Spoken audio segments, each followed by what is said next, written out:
Alors, on parle toujours plus de l'ensemble des compétences, les soft skills, les métacompétences, les capacités à se mettre à la place de l'autre, à communiquer, la capacité à créer, la capacité à coopérer.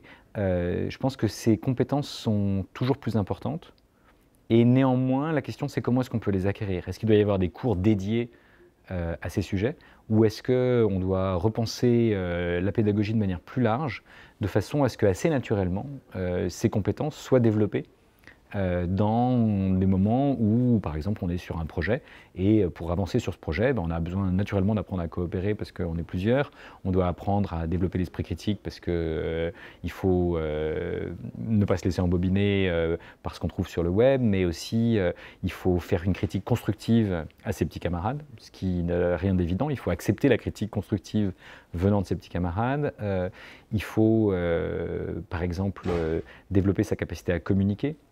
Clairement autour de son projet, à l'intérieur de l'équipe et puis éventuellement présenter le projet à d'autres acteurs.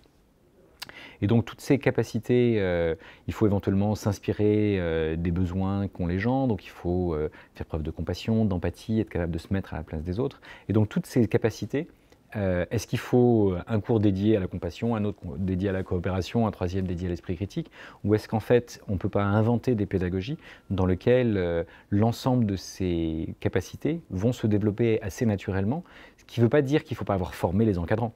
Au contraire, il faut les aider à s'assurer que face à telle difficulté que peut connaître le groupe, il faut peut-être faire un point et les aider à travailler leur capacité à communiquer et à coopérer, par exemple.